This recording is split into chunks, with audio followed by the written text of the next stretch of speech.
जय गुरु जी। श्री कृष्ण गोविंद हरे मुरारी, हे नाथ नारायण वासुदेवा।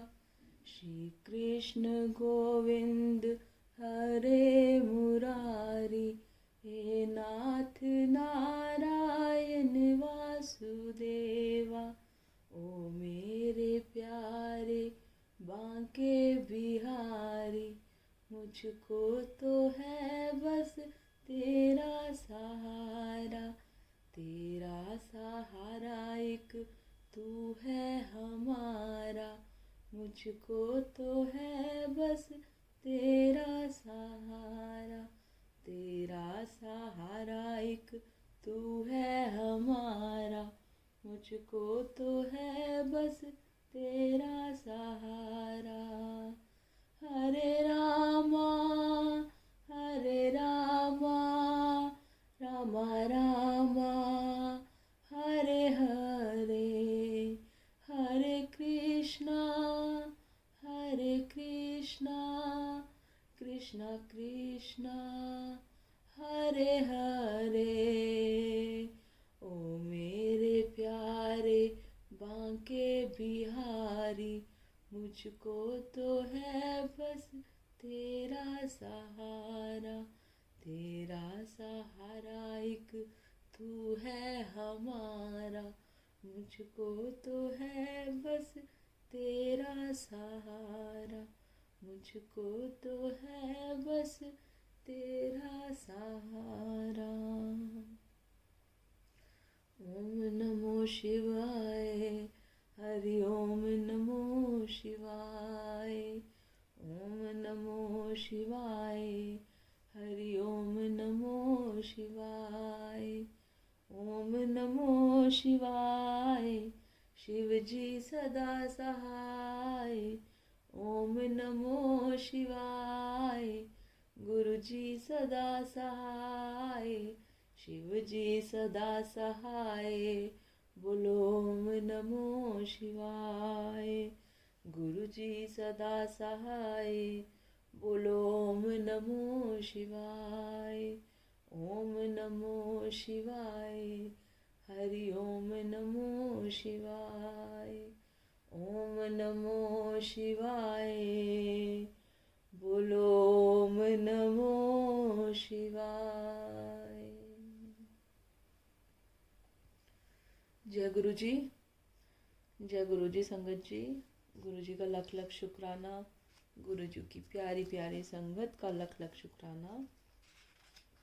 कल हमने 11वां अध्याय श्रवण किया था संगत जी, जिसमें भगवान शिव की श्रेष्ठता तथा उनके पूजन की अनिवार्य आवश्यकता का प्रतिपादन का श्रवण किया था। आज हम 12वां अध्याय प्रारंभ करेंगे।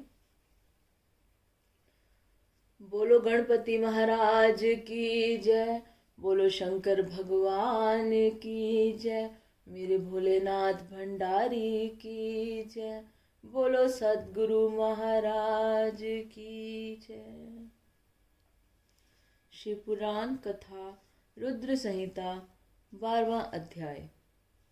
शिव पूजन की सर्वोत्तम विधि का वर्णन।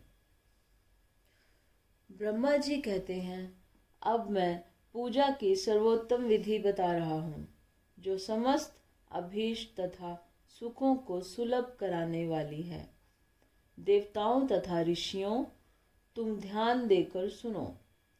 उपासक को चाहिए कि वह ब्रह्म मुहूर्त में शयन से उठकर जगदम्बा पार्वती सहित भगवान शिव का स्मरण करे तथा हाथ जोड़कर मस्तक झुकाकर भक्ति पूर्वक उनसे प्रार्थना करे, देवेश्वर उठिए उठिए, मेरे हृदय मंदिर में शयन करने वाले देवता उठिए, उमाकांत उठिए और ब्रह्मांड में सबका मंगल कीजिए। मैं धर्म को जानता हूँ, किंतु मेरी उसमें प्रवृत्ति नहीं होती। मैं अधर्म को जानता हूँ, परंतु मैं उससे दूर नहीं हो पाता। महादेव, आप मेरे हृदय में स्थित होकर मुझे जैसी प्रेरणा देते हैं, वैसा ही मैं करता हूँ। इस प्रकार भक्ति पूर्वक कहकर और गुरुदेव की चरण पादुकाओं का स्मरण करके गांव से बाहर दक्षिण दिशा में मलमूत्र का त्याग करने के लिए जाएं। मल त्याग करने के बाद मिट्टी और जल से धोने के द्वारा शरीर की शुद्धि करके दोनों हाथों और पैरों को धोकर दत्वन करें। सूर्योदय होने से पहले ही दत्वन करके मुंह को 16 बार जल की अंजलियों से धोएं। देवताओं तथा ऋषियों षष्ठी, प्रतिपदा, अमावस्या और नवमी तिथियों तथा रविवार के दिन शिव भक्त को यत्न पूर्वक दत्वन को त्याग देना चाहिए। अवकाश के अनुसार नदी आदि में जाकर अथवा घर में ही भलीभांति स्नान करें। मनुष्य को देश और काल के विरुद्ध स्नान नहीं करना चाहिए। रविवार, श्राद्ध, संक्रांति, ग्रहण, महादान, तीर्थ, उपवास दिवस अथवा अशौच प्राप्त होने पर मनुष्य गर्म जल से स्नान न करे। शिव भक्त मनुष्य तीर्थ आदि में प्रवाह के सम्मुख होकर स्नान करे। जो नहाने के पहले तेल लगाना चाहे उसे विहित एवं निषिद्ध दिनों का विचार करके ही तैलाभ्यंग करना चाहिए। जो प्रतिदिन नियम पूर्वक तेल लगाता हो उसके लिए किसी दिन भी तैलाभ्यंग दूषित नहीं है, अथवा जो तेल इत्र आदि से वसित हो उसका लगाना किसी दिन भी दूषित नहीं है। सरसों का तेल ग्रहण को छोड़कर दूसरे किसी दिन भी दूषित नहीं होता। इस तरह देश काल का विचार करके ही विधि पूर्वक स्नान करें। स्नान के समय अपने मुख को उत्तर अथवा पूर्व की ओर रखना चाहिए। उच्चिष्ट वस्त्र का उपयोग कभी ना करें। शुद्ध वस्त्र से इष्ट देव के स्मरण पूर्वक स्नान करें। जिस वस्त्र को दूसरे ने धारण किया हो अथवा जो दूसरों के पहनने की वस्तु हो तथा जिसे स्वयं रात में धारण किया गया हो वह वस्त्र उच्छिष्ट कहलाता है। उससे तभी स्नान किया जा सकता है जब उसे धो लिया गया हो। स्नान के पश्चात देवताओं, ऋषियों तथा पितरों को तृप्ति देने वाला स्नानांग तर्पण करना चाहिए। उसके बाद धुला हुआ वस्त्र पहने और आचमन करें। द्विजोत्मों तदनंतर गोबर आदि से लीप पोत कर स्वच्छ किए हुए शुद्ध स्नान में जाकर वहां सुंदर आसन की व्यवस्था करें। वह आसन विशुद्ध काष्ठ का बना हुआ, पूरा फैला हुआ तथा विचित्र होना चाहिए। ऐसा आसन संपूर्ण अभीष्ट तथा फलों को देने वाला है। उसके ऊपर बिछाने के लिए यथा योग्य मृग चर्म आदि ग्रहण करें। शुद्ध बुद्धि वाला पुरुष उस आसन पर बैठकर भस्म से त्रिपुंड लगाए। त्रिपुंड से जप, तप तथा दान सफल होता है। भस्म के अभाव में त्रिपुंड का साधन जल आदि बताया गया है। इस तरह त्रिपुंड करके मनुष्य रुद्राक्ष धारण करे और अपने नित्य कर्म का संपादन करके फिर शिव की आराधना करे। तत्पश्चात 3 बार मंत्रोच्चारण पूर्वक आचमन करे। फिर वहां शिव की पूजा के लिए अन्न और जल लाकर रखे। दूसरी कोई भी जो वस्तु आवश्यक हो उसे यथाशक्ति जुटाकर अपने पास रखे। इस प्रकार पूजन सामग्री का संग्रह करके वहां धैर्य पूर्वक स्थिर भाव से बैठे। फिर जल, गंध और अक्षत से युक्त एवं अर्घ्य पात्र लेकर उसे दाहिने भाग में रखे। उससे उपचार की सिद्धि होती है। फिर गुरु का स्मरण करके उनकी आज्ञा लेकर विधिवत संकल्प करके अपनी कामना को अलग न रखते हुए पराभक्ति से सपरिवार शिव का पूजन करें। एक मुद्रा दिखाकर सिंदूर आदि उपचारों द्वारा सिद्धि बुद्धि सहित विघ्नहारी गणेश जी का पूजन करें। लक्ष्य और लाभ से युक्त गणेश जी का पूजन करके उनके नाम के आदि में प्रणव तथा अंत में नमः जोड़कर नाम के साथ चतुर्थी विभक्ति का प्रयोग करते हुए नमस्कार करें। यथा ओम गणपते नमः अथवा ओम लक्ष्य लाभयुताय सिद्धि बुद्धि सहिताय गणपते नमः। तदनंतर उनसे क्षमा प्रार्थना करके पुनः भाई कार्तिकेय सहित गणेश जी का पराभक्ति से पूजन करके उन्हें बारंबार नमस्कार करें। तत्पश्चात सदा द्वार पर खड़े रहने वाले द्वारपाल महोदय का पूजन करके सती साध्वी गिरिराज नंदिनी उमा जी की पूजा करें। चंदन कुंकुम तथा धूप दीप आदि अनेक उपचारों तथा नाना प्रकार के नैवेद्यों से शिवा का पूजन करके नमस्कार करने के पश्चात साधक शिव जी के समीप जाए। यथासंभव अपने घर में मिट्टी सोना चांदी धातु या अन्य पारे आदि की शिव प्रतिमा बनाए और उसे नमस्कार करके भक्ति परायण हो उसकी पूजा करे। उसकी पूजा हो जाने पर सभी देवता पूजित हो जाते हैं। बोलो शंकर भगवान की जय, भोलेनाथ भंडारी की जय। मिट्टी का शिवलिंग बनाकर विधि पूर्वक उसकी स्थापना करें। अपने घर में रहने वाले लोगों को स्थापना संबंधी सभी नियमों का सर्वथा पालन करना चाहिए। भूत शुद्धि एवं मातृ का न्यास करके प्राण प्रतिष्ठा करें। शिवालय में दिक्पालों की भी स्थापना करके उनकी पूजा करें। घर में सदा मूल मंत्र का प्रयोग करके शिव की पूजा करनी चाहिए। वहाँ द्वारपालों के पूजन का सर्वथा नियम नहीं है। भगवान शिव के समीप ही अपने लिए आसन की व्यवस्था करें। उस समय उत्तराभिमुख बैठकर भी फिर आचमन करें। उसके बाद दोनों हाथ जोड़कर तब प्राणायाम करें। प्राणायाम काल में मनुष्य को मूल मंत्र की 10 आवृत्तियां करनी चाहिए।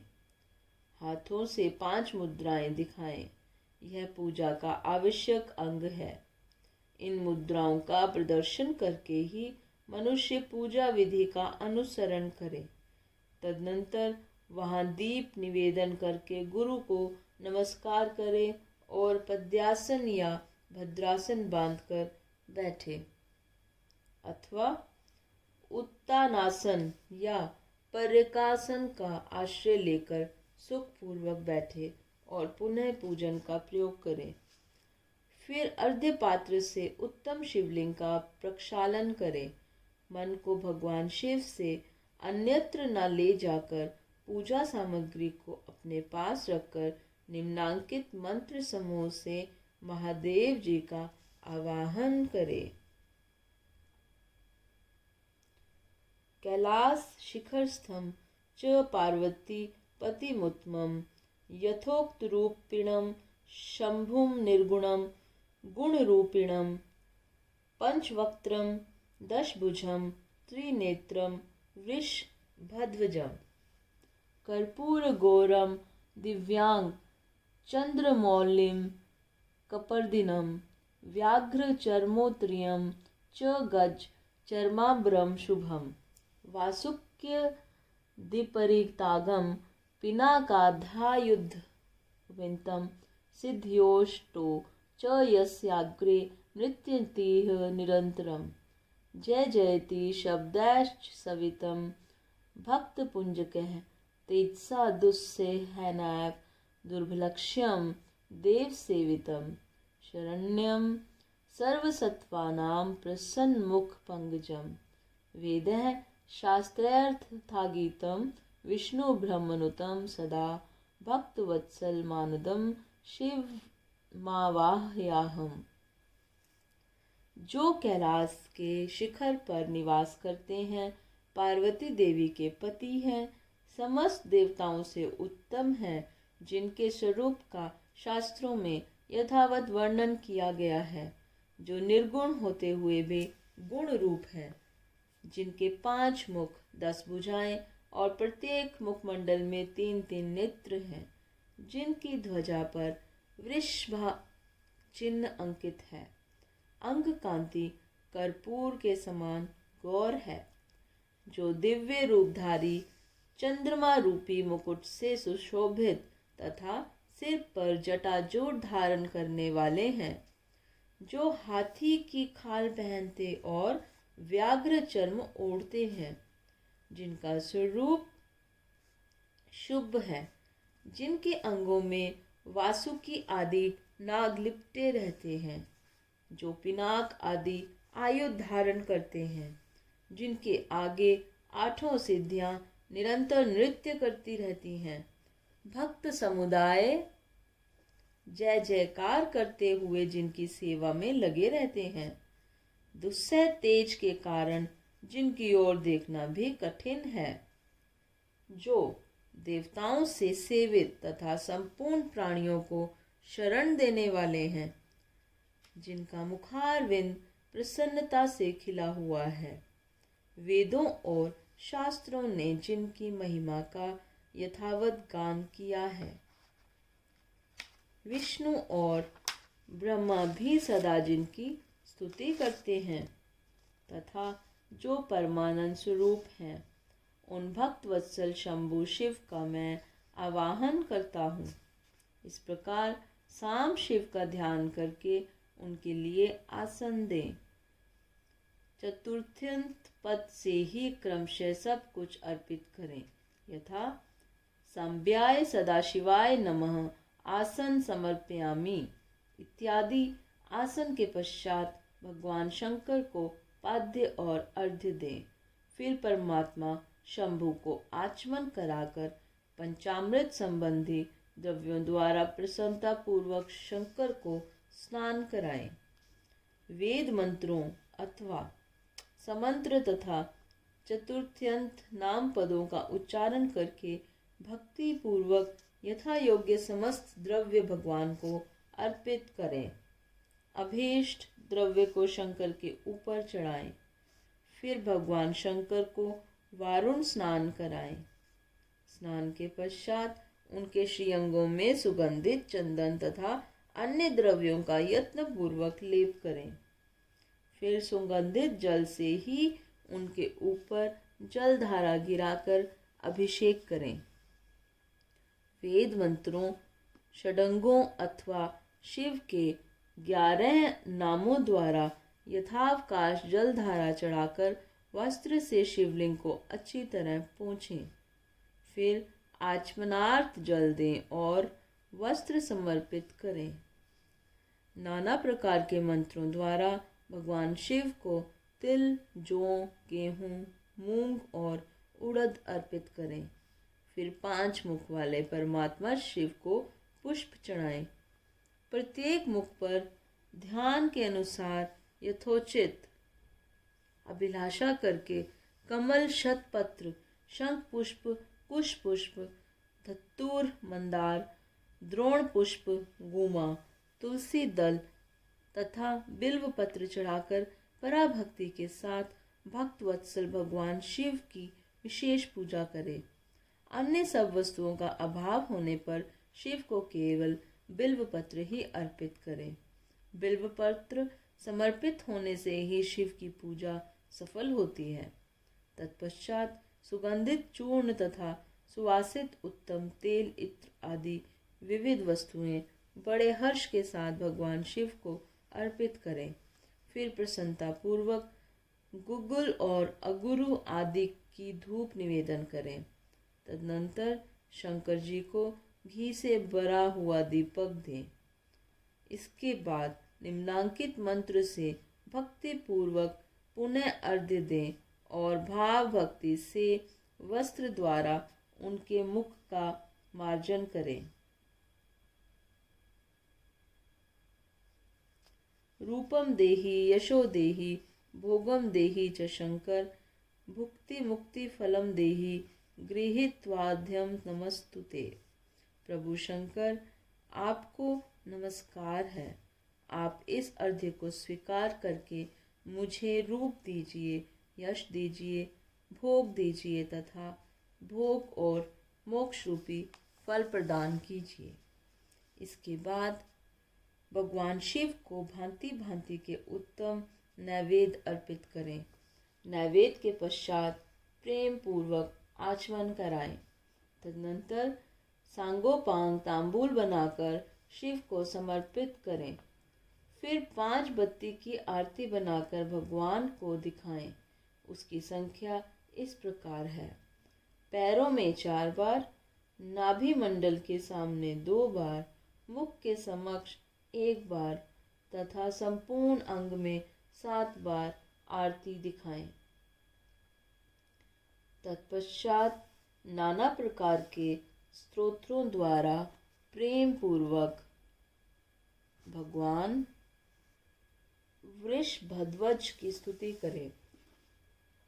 तदनंतर धीरे धीरे शिव की परिक्रमा करें। परिक्रमा के बाद भक्त पुरुष साष्टांग प्रणाम करें और निम्नांकित मंत्र से भक्ति पूर्वक पुष्पांजलि दें।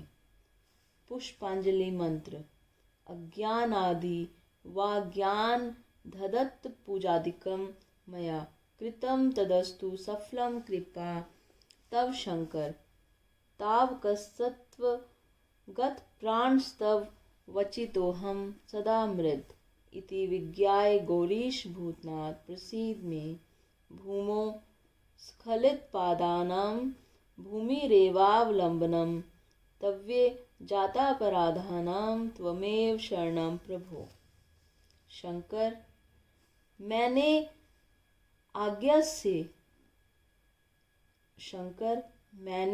अज्ञान से या ज्ञान बूझकर जो पूजन आदि किया है वह आपकी कृपा से सफल हो।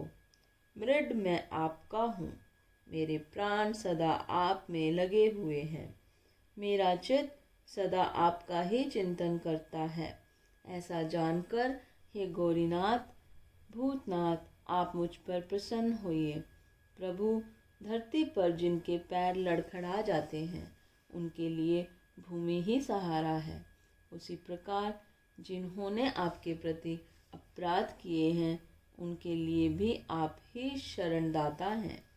इत्यादि रूप से बहुत बहुत प्रार्थना करके उत्तम विधि से पुष्पांजलि अर्पित करने के पश्चात पुनः भगवान को नमस्कार करें। फिर निम्नांकित मंत्र से विसर्जन करना चाहिए।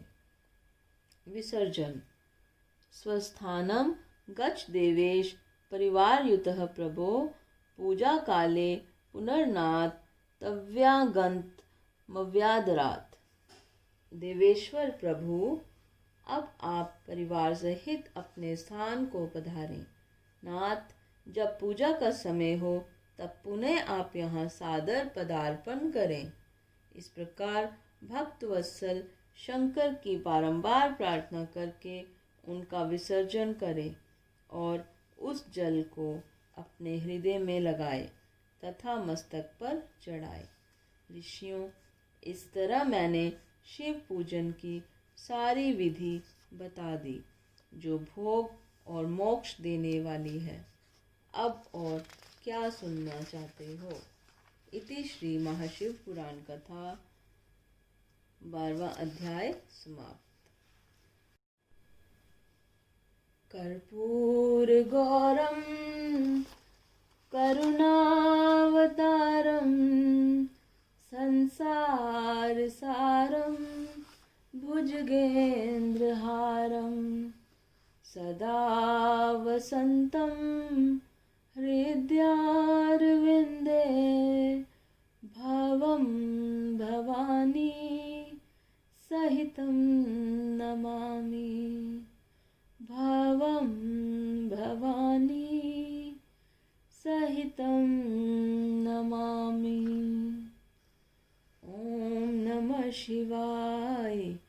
शिव जी सदा सहाय। ओम नमः शिवाय। गुरु जी सदा सहाय। शिव जी सदा सहाय। गुरु जी सदा सहाय। जय गुरु जी।